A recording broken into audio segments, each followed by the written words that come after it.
In 2020, the United States created trillions of dollars in a matter of months. No gold, no new factories, no sudden explosion of productivity.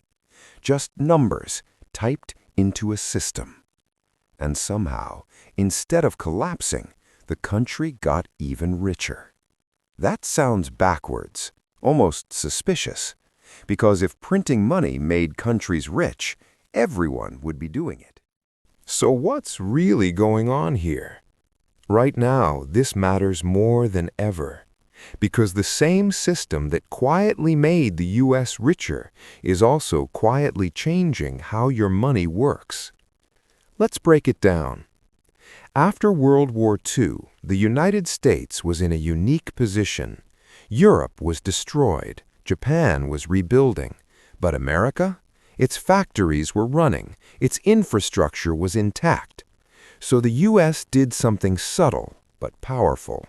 It made the U.S. dollar the center of the global financial system.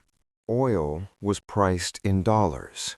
Trade was settled in dollars.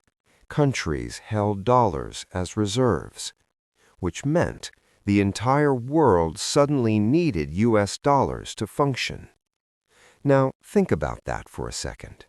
If the whole world needs your currency, you don't just control money, you control demand for your money. And that's where the real advantage begins. Normally, if a country prints too much money, its currency collapses. Prices explode. People lose trust. But the U.S. had a loophole. When America printed dollars, other countries absorbed them. They didn't reject them. They saved them. They used them. It's like running a business where you can print your own product, and the entire world is forced to buy it. Now, let's move forward. Every time the U.S. government spends more than it earns, it creates debt. To cover that gap, it issues treasury bonds. Who buys those bonds? Other countries. China, Japan, central banks around the world.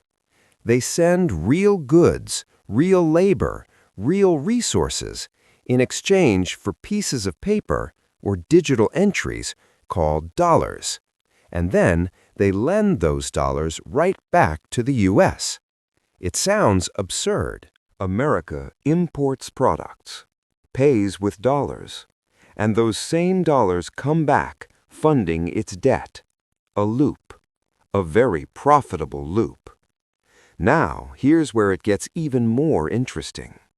When crises hit, like in 2008 or 2020, the system doesn't slow down. It accelerates. The Federal Reserve steps in and creates money digitally. It buys government debt. It injects liquidity into markets.